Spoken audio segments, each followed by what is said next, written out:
At CIA Black Site and Guantanamo Bay, identification of al-Qaeda couriers was a priority. In 2007, US intelligence discovered the name of a trusted Bin Laden courier.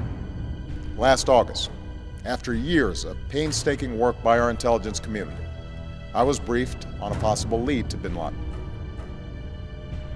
In 2009, he was tracked.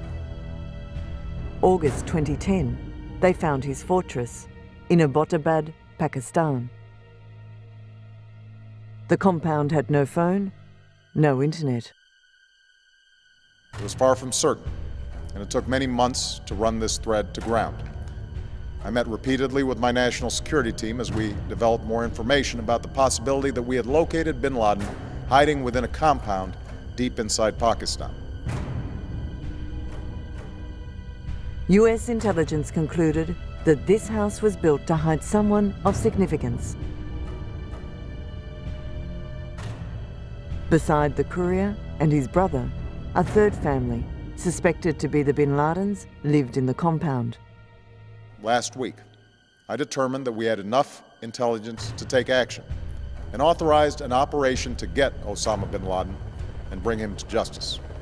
Over Abbottabad, in the night, helicopters could be heard. Unknowingly, Sohail Bata will use Twitter to blog live a moment in history.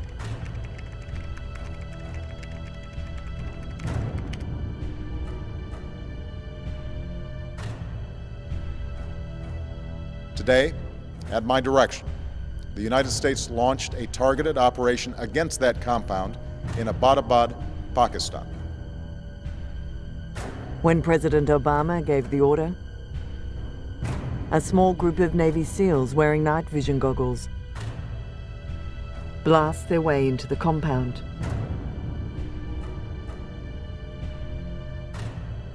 In the Situation Room at the White House, officials were able to follow the operation in real time.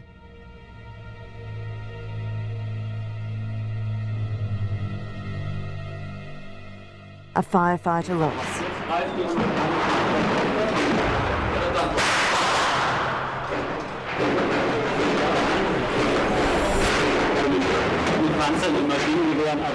But the video link is cut for a long period of time, adding to the tension. The operation will last 40 long, heart-stopping minutes.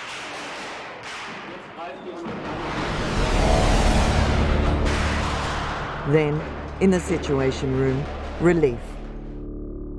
The code name Geronimo is heard. The target had been killed.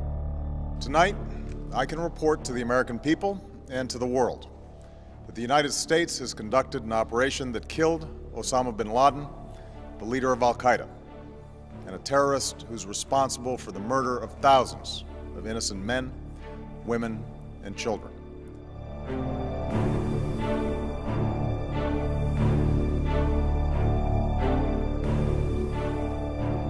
It was nearly 10 years ago that a bright September day was darkened by the worst attack on the American people in our history.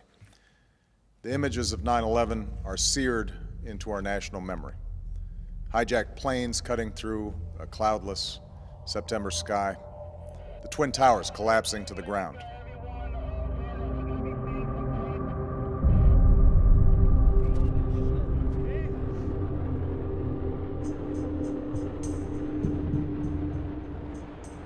Black smoke billowing up from the Pentagon. The wreckage of Flight 93 in Shanksville, Pennsylvania, where the actions of heroic citizens saved even more heartbreak and destruction. And yet we know that the worst images are those that were unseen to the world. The empty seat at the dinner table, the children who were forced to grow up without their mother or their father, parents who would never know the feeling of their child's embrace. Nearly 3,000 citizens taken from us, leaving a gaping hole in our hearts. On September 11th, 2001, in our time of grief, the American people came together. We offered our neighbors a hand, and we offered the wounded our blood. We reaffirmed our ties to each other and our love of community and country. On that day, no matter where we came from, what God we prayed to, or what race or ethnicity we were united as one American family. We were also united in our resolve to protect our nation and to bring those who committed this vicious attack to justice. The September 11 attack shocked Americans. America had been the target of terrorist attacks in the past, but most of them happened overseas. These attacks were seen as isolated cases by Americans. That perception will change on 9/11, when it became clear that America was now a target. Soon after the attack, Al-Qaeda and Osama Bin Laden were blamed. America had been attacked and was not likely to give up without a fight. The deliberate and deadly attacks which were carried out yesterday against our country were more than acts of terror. They were acts of war. This will require our country to unite in steadfast determination and resolve. Freedom and democracy are under attack. The American people need to know we're facing a different enemy than we have ever faced. This enemy hides in shadows and has no regard for human life. This is an enemy who preys on innocent and unsuspecting people, then runs for cover. But it won't be able to run for cover forever. This is an enemy that tries to hide, but it won't be able to hide forever. This is an enemy that thinks its harbors are safe, but they won't be safe forever.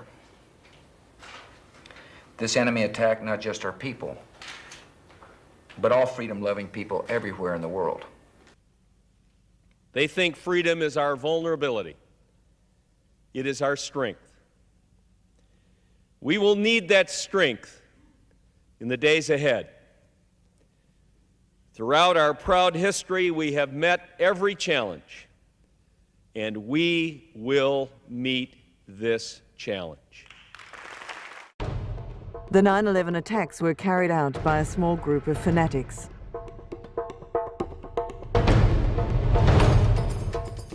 Al-Qaeda, a terrorist organization misunderstood, based in Afghanistan and protected there by the Taliban government, dispatched this group.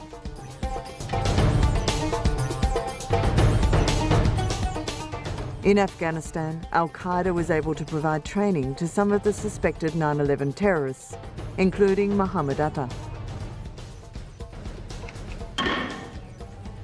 Mr. Speaker, the President of the United States. This organization, Al-Qaeda, had Bin Laden as its leading figure, and on September 21, 2001, George Bush made it clear Al-Qaeda and Bin Laden had to lose their safe haven. The Talibans were the target.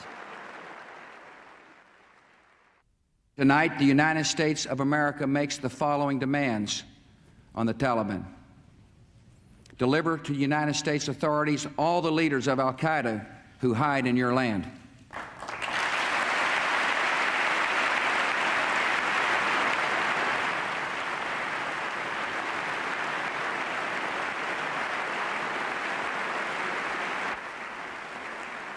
Release all foreign nationals, including American citizens you have unjustly imprisoned.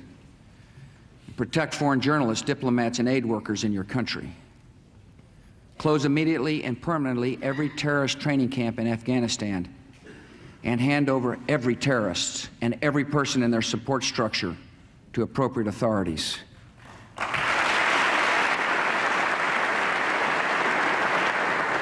Give the United States full access to terrorist training camps so we can make sure they are no longer operating.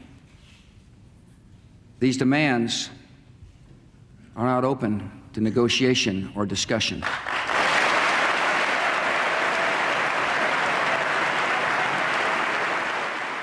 With that address to the Congress, Bush will shape its presidency. War on terror and finding Bin Laden became priority number one. The Taliban must act and act immediately. They will hand over the terrorists where they will share in their fate.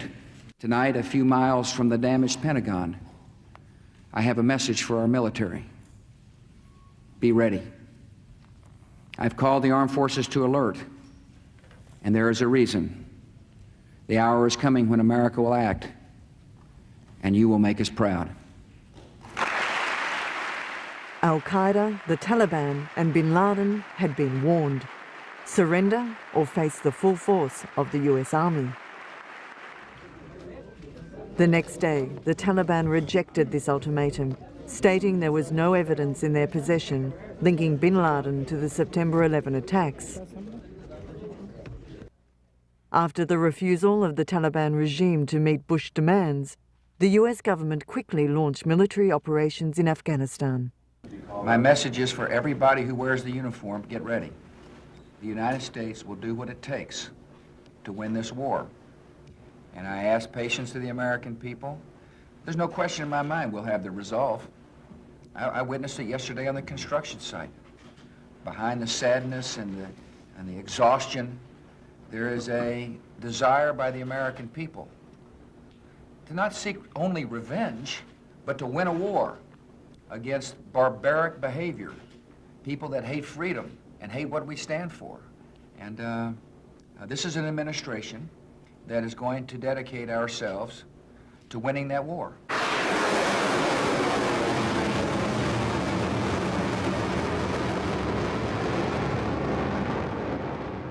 On October 7, 2001, airstrikes started in the capital, Kabul, at the airport, at Kandahar, home of the Taliban's supreme leader, Mullah Omar, and in the city of Jalalabad.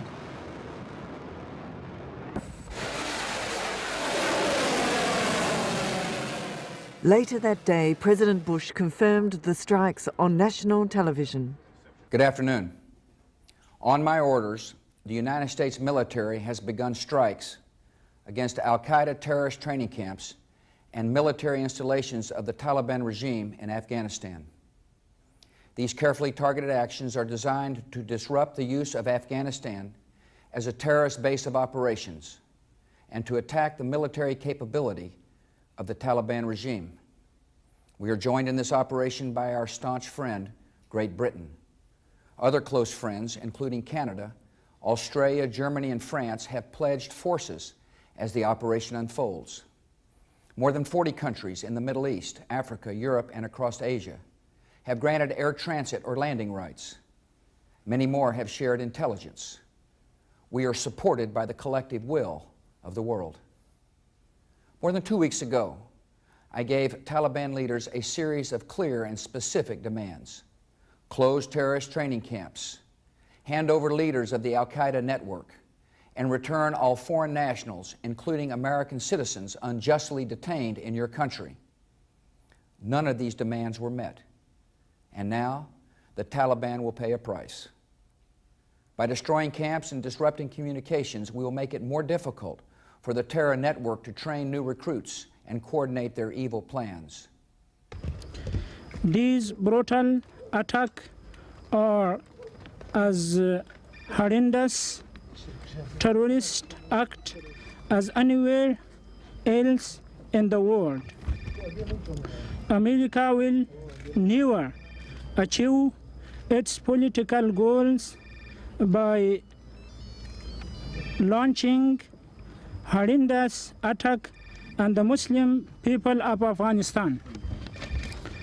The Islamic Emirate of Afghanistan has always chosen the faith of tax, the faith in the way of tax, and reasons to solve problems. But America has always chosen the militaristic approach. A pre-recorded videotape of Osama Bin Laden was released before the attacks, in which he condemned any attacks against Afghanistan. In early October, 82-year-old Afghan Yunus Khalis, who controlled a large part of the country's east, including the city of Jalalabad and the cave complex at Tora Bora, offered Bin Laden and the Al-Qaeda leaders a safe sanctuary. Carlos and Bin Laden had known each other since the 1980s, when Afghan Mujahideens battles against the Soviet Union. Bin Laden accepted Carlos's offer and arrived in Jalalabad in early November. Americans and NATO focused the strikes on and around the cities of Kabul, Jalalabad and Kandahar. Following the first few days of bombing, most Taliban and Al-Qaeda training sites were destroyed or severely damaged. The campaign then focused on command, control and communication targets, which weakened the ability of the Taliban forces to communicate. When the bombing around Jalalabad intensified, Bin Laden fled into the caves of Tora Bora, south of the regional capital. Bin Laden knew the region well. Years earlier, he helped build the complex, and it is believed that some of Al-Qaeda's training camps were situated in those mountains. In late November, days after Bin Laden had arrived in the area, US intelligence tracked him to Milawa, just below the peaks of Tora Bora. An airstrike was called. For 60 hours, B-52s and F-15s bombed the area.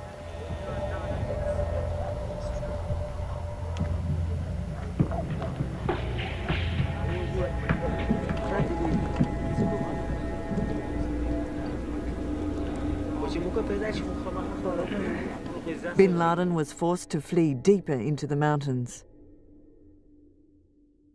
CIA Field Commander Bernstein, who was charged with finding Bin Laden, requested 800 Rangers to be placed between Bin Laden and the Pakistani border in order to be able to launch a ground attack on his position. The troops were never deployed, and without them, a ground assault was too risky. As the United States carpet-bombed Tora Bora, Bin Laden urged his fighters to carry on against the Americans. The American campaign was predominantly an airstrike. US officials preparing for the invasion of Iraq were reluctant to send troops to force Bin Laden out of the caves.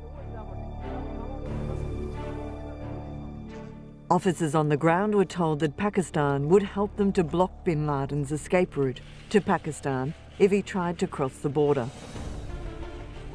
But in early December, Pakistani President Pervez Musharraf made it clear to US officials he didn't want to commit troops without American support. At Tora Bora, the secretive Delta Force, the elite Special Operations Unit, planned to get to Bin Laden from behind, crossing into the terrorist hideout from Pakistan. According to the leader of the Delta Force team, the plan had a better chance of succeeding than any frontal assault. The Pakistani forces never made it, and the border was never secured. Delta Force's plan had to be abandoned. They were then forced to align their mission with the Afghan Mujahideen and stay on the Afghanistan side of the border. On December 10, Delta Force got a tip as to the general location of Bin Laden in the Tora Bora area. 30 members of the team launched an assault on the position, but when some soldiers were abandoned by their Afghan allies behind enemy lines, the team stopped its advance and aborted the mission.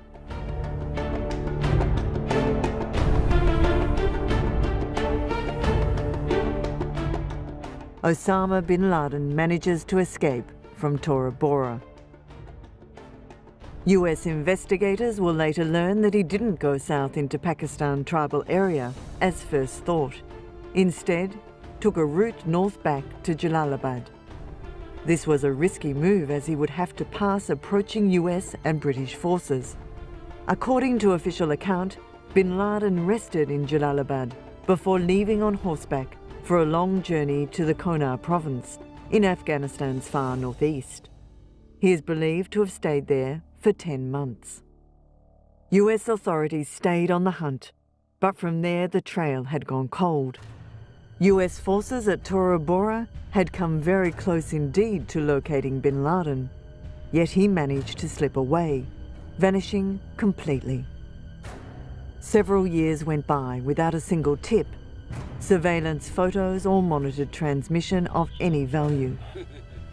Tora Bora taught the Americans a lesson. It was a bad idea to rely on Afghans or Pakistanis to capture or kill Bin Laden. After Tora Bora, the Americans knew that next time an occasion to capture Bin Laden arose, they will do it themselves. The Battle of Tora Bora will reinforce the mythical figure of Bin Laden that started more than 30 years ago.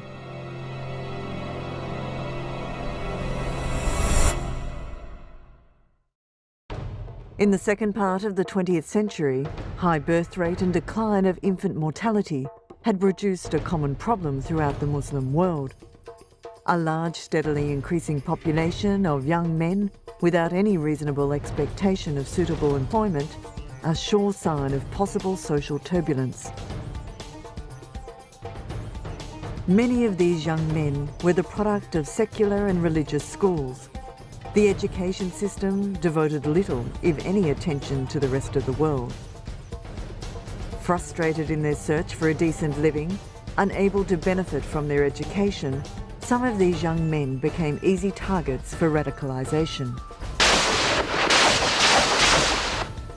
A decade of conflict in Afghanistan, from 1979 to 1989, will give those young men a rallying point and training field. A communist government in Afghanistan gained power in 1978, but was unable to establish lasting control. At the end of 1979, the Soviet government sent in a military unit to ensure that the country would remain securely under Moscow's influence.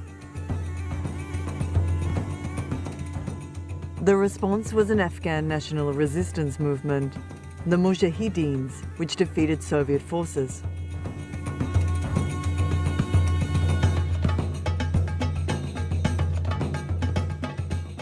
Young Muslims from around the world flocked to Afghanistan to join as volunteers in what was seen as a holy war, jihad against an invader.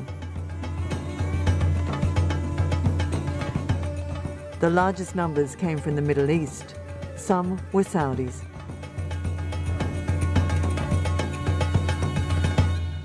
Among them was Osama Bin Laden.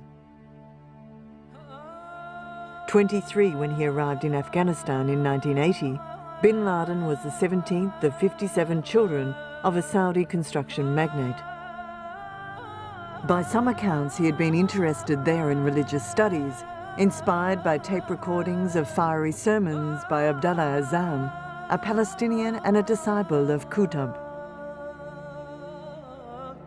Though he took part in at least one actual battle, Bin Laden became known as a person who generously helped fund the anti-Soviet jihad.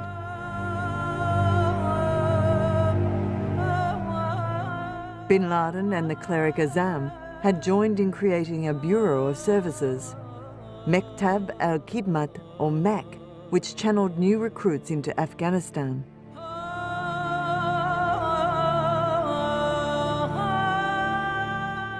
The international environment for Bin Laden's efforts was ideal. Saudi Arabia and the United States supplied billions of dollars worth of secret assistance to rebel groups in Afghanistan fighting the Soviet occupation.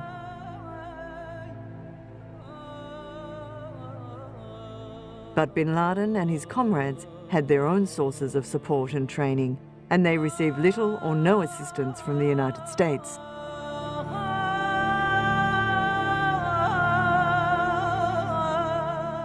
April 1988 brought victory for the Afghan jihad. Moscow declared it would pull its military forces out of Afghanistan within the next 9 months. As the Soviet began their withdrawal, the jihad's leaders debated what to do next. Bin Laden and Azzam agreed that the organization successfully created for Afghanistan should not be allowed to dissolve. They established what they called a base or foundation as a potential general headquarters for future jihad. Al-Qaeda was born. After the war, many foreign mujahideens stayed in Afghanistan and took Afghan wives. Others returned with their experience, ideology and weapons to their home countries, often proceeding to fight jihad against the government there. The most extreme case was Algeria, where the jihadis fought the government in a bloody civil war that cost more than 150,000 lives. A large number of foreign mujahideens went to Bosnia to fight against Bosnian Serbs and Croats. Following the Soviet Union's withdrawal from Afghanistan, Osama bin Laden returned to Saudi Arabia in 1990 as a hero of jihad, who along with his Arab Legion had brought down the mighty superpower of the Soviet Union.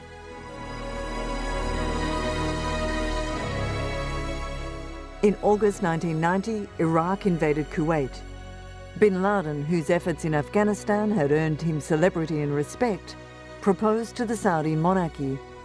He summoned his mujahideens for a jihad to retake Kuwait. He was rebuffed, and the Saudis joined the US-led coalition.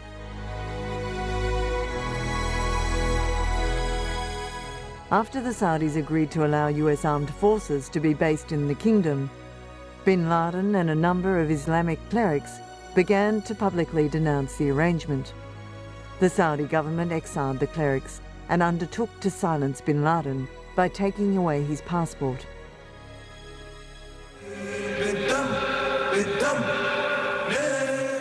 Bin Laden moved to Sudan in 1991 and set up a large and complex set of entwined business and terrorist enterprises. Meanwhile, al-Qaeda finance officers and top operatives used their positions in Bin Laden's businesses to acquire weapons, explosives and technical equipment for terrorist purposes. Bin Laden began delivering threats against the United States before he left Saudi Arabia. He continued to do so after he arrived in Sudan. In early 1992, the al-Qaeda leadership issued a fatwa calling for jihad against the Western occupation of Islamic lands. Bin Laden will become a leading figure for many young Muslims.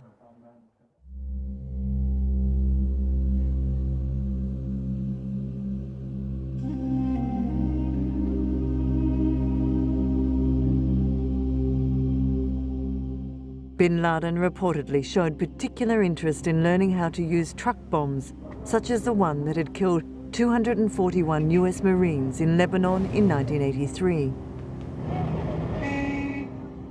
The blast led to the withdrawal of the international peacekeeping force.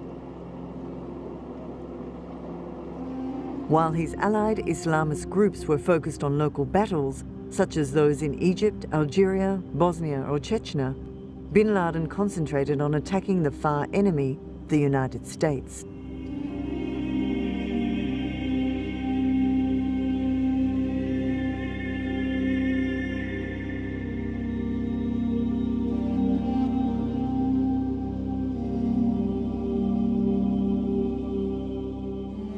After US troops deployed to Somalia in late 1992, al-Qaeda leaders formulated a fatwa demanding their eviction.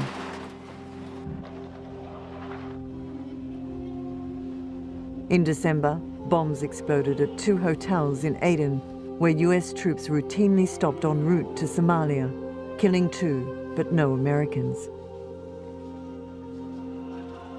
In October 1993, shoot-down of 2 US Black Hawk helicopters by members of a Somalia militia group led to the withdrawal of the US forces in early 1994.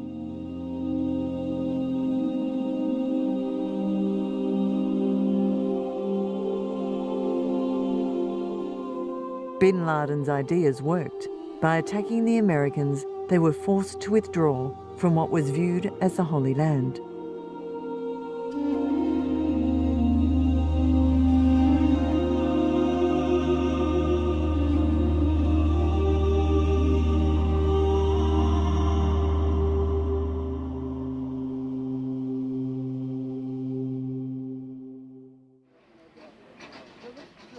In June 1996, an enormous truck bomb detonated in the Khobar Towers residential complex in Dhahran, Saudi Arabia, that housed US Air Force personnel. 19 Americans were killed and 372 were wounded. The operation was carried out principally by Hezbollah. While the evidence of Iranian involvement is strong, there are also signs that al-Qaeda played some role. Let me be very clear. We will not resist, we will not rest in our efforts to find who is responsible for this outrage, to pursue them and to punish them. Anyone who attacks one American attacks every American, and we protect and defend our own. In this period, other prominent attacks in which bin Laden's involvement is at best cloudy are the 1993 bombing of the World Trade Center, a plot that same year to destroy landmarks in New York, and the 1995 Manila air plot to blow up a dozen US airliners over the Pacific. Not until 1998 did al-Qaeda undertake a major terrorist operation of its own, in large because bin Laden lost his base in Sudan.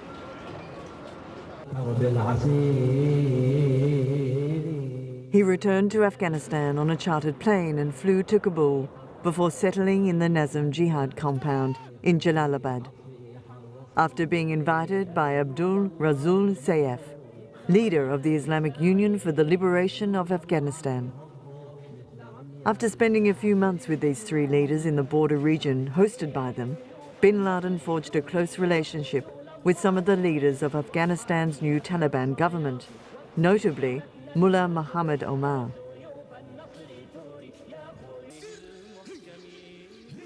Bin Laden supported the Taliban regime with financial and paramilitary assistance, and in 1997 he moved to Kandahar, the Taliban stronghold.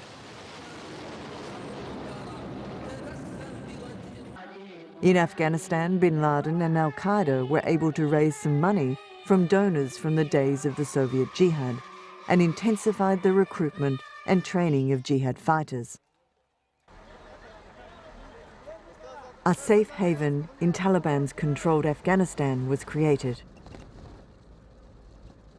هو الجهاد من أجل لا إله إلا الله. By 1998, al-Qaeda felt comfortable enough in this sanctuary to issue a declaration of war against Americans, and later a fatwa to kill Americans and their allies. The first act of war directly ordered by al-Qaeda came on August 7, 1998. A series of attacks in which hundreds of people were killed in simultaneous truck bomb explosions at the United States embassies in Dar es Salaam, Tanzania, and Nairobi, Kenya. The attacks, which were linked to local members of the Egyptian Islamic Jihad, brought Osama Bin Laden and Ayman al-Zawahiri to the attention of the US public for the first time, and resulted in the FBI placing Bin Laden on its 10 most wanted list.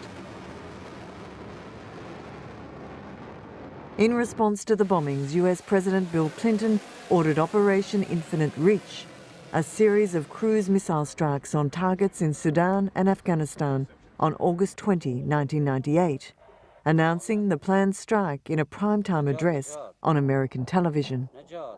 Our target was terror. Our mission was clear: to strike at the network of radical groups affiliated with and funded by Osama Bin Laden, perhaps the preeminent organizer and financier of international terrorism in the world today. The attack failed to harm Bin Laden or the al-Qaeda core, but killed 19 people.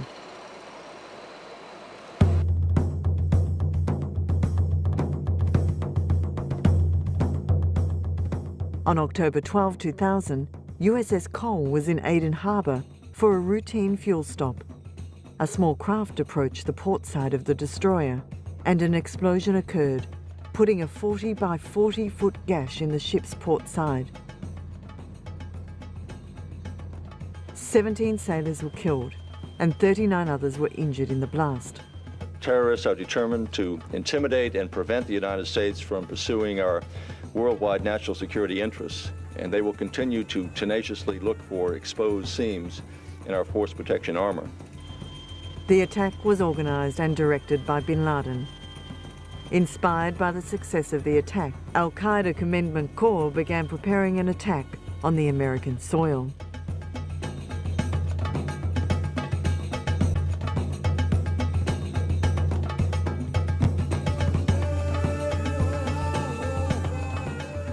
Then came 9/11, the London bombing, the Bali bombings, and a string of others, all with links to Al-Qaeda and Osama Bin Laden.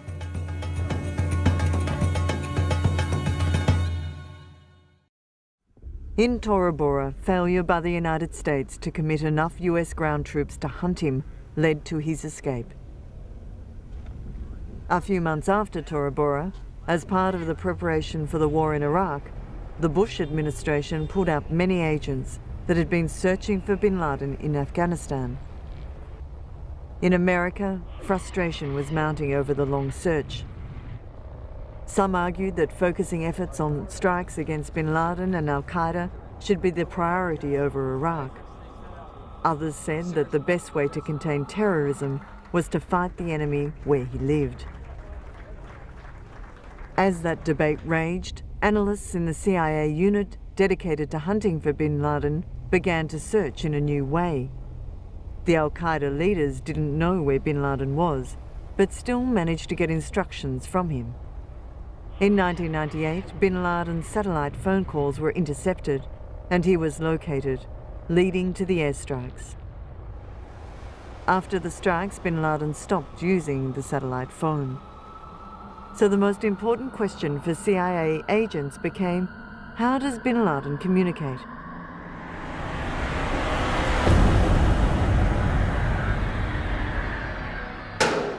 Meanwhile, in Afghanistan, many Al-Qaeda fighters were found, arrested and transferred to CIA Black Site and Guantanamo Bay. Identification of Al-Qaeda couriers became an early priority for interrogators in various detention camps. Many believe Bin Laden was communicating through such couriers, concealing his whereabouts from Al-Qaeda foot soldiers and top commanders.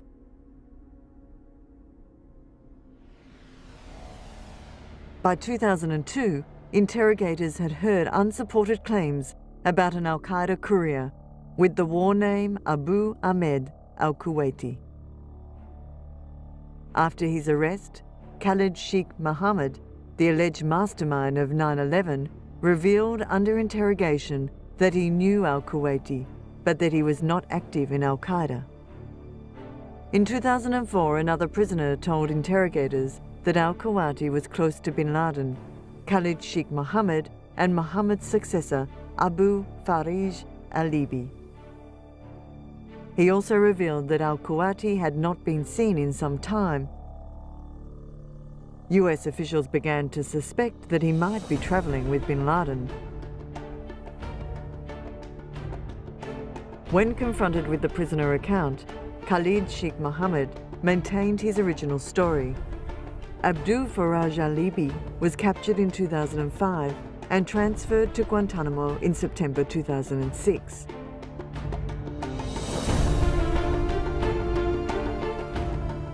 He told CIA interrogators that Bin Laden's courier was a man named Malawi Abdallah Khalik Shan and denied knowing al-Kuwaiti.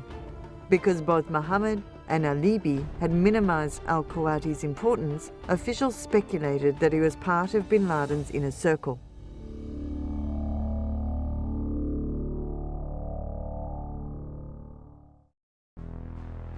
In 2007, officials learned al-Kuwaiti's real name, but did not disclose it.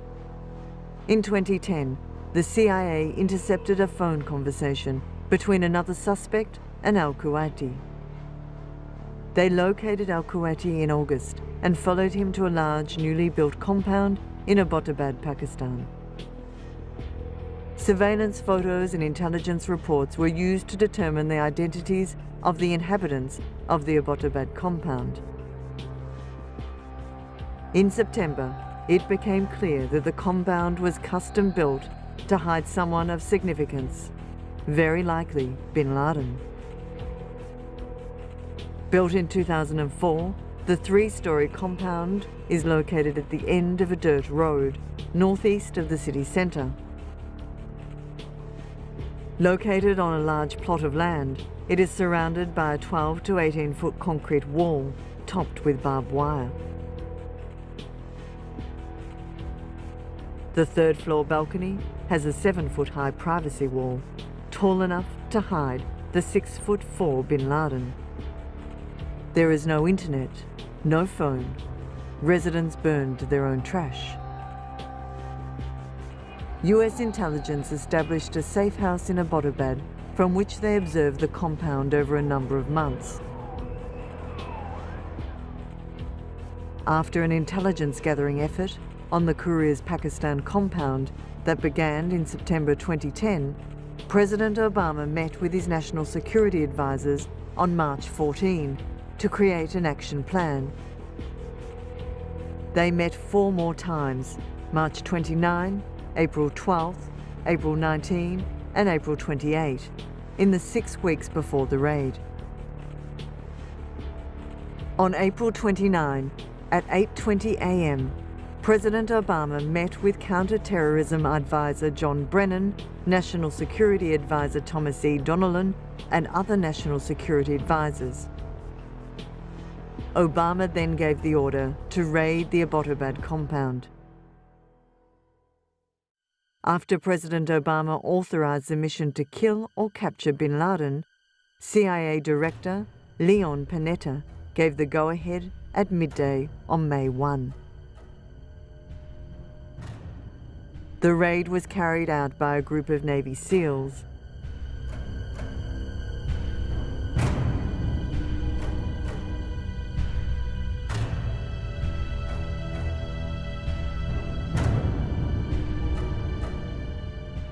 The SEALs flew into Pakistan from a base in Afghanistan.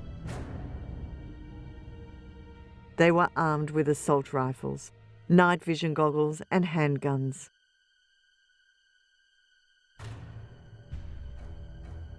The raid was scheduled for a time with little moonlight, so the helicopters could enter Pakistan low to the ground and undetected.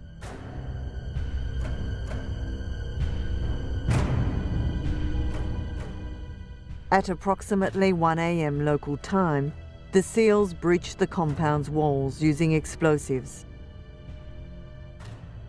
Encounters between the SEALs and the residents took place in the guest house. In the main building on the first floor was where 2 adult males lived.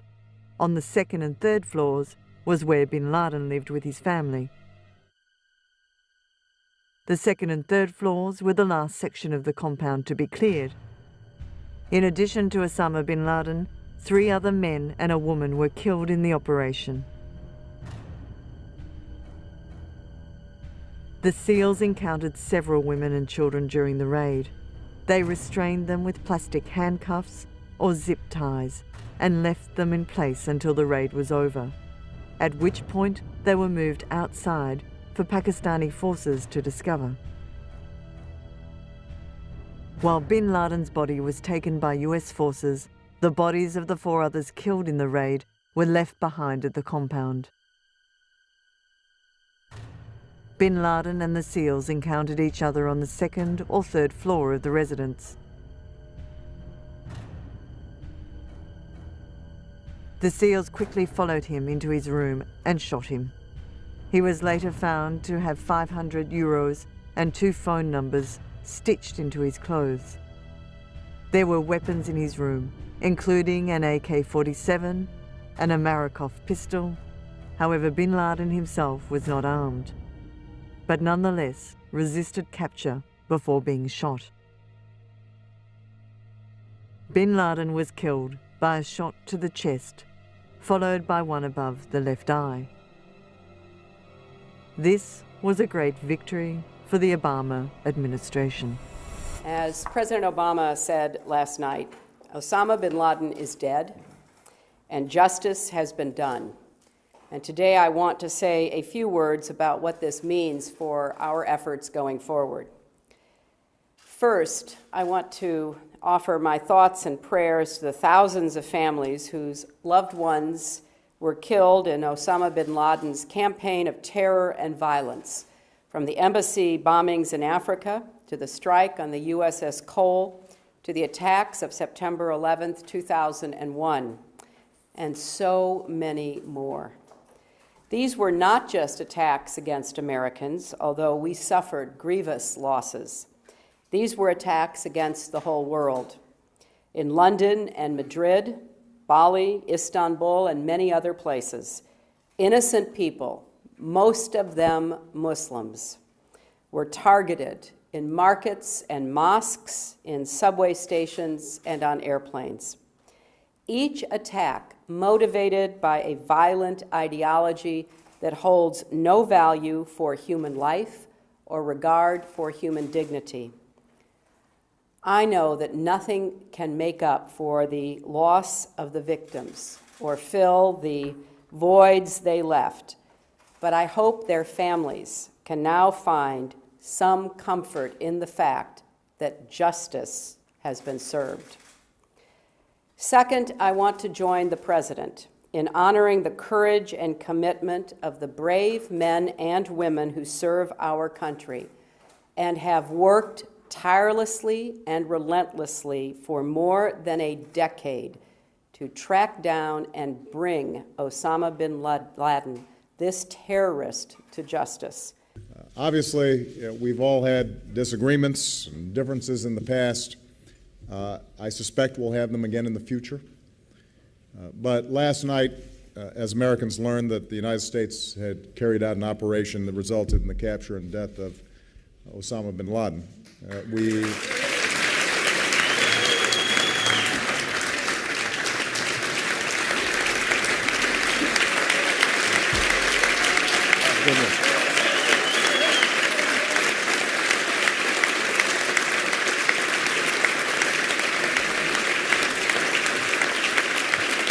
Thank you.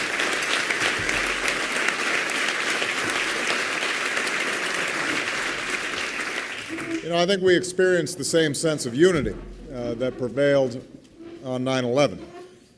We were reminded again that there is a pride in what this nation stands for and what we can achieve that runs far deeper than party, far deeper than politics. I want to again recognize the heroes who carried out this incredibly dangerous mission, as well as all the military and counterterrorism professionals who made the mission possible. Many believe that bin Laden should have been brought to justice.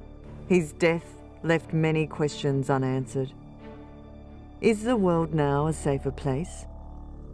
Do the West, and particularly the United States, need to fear reprisals? Was there an opportunity to get bin Laden alive in order to trial him and possibly get some answers? All we know is bin Laden is not the leader of Al-Qaeda anymore, but Al-Qaeda still exists.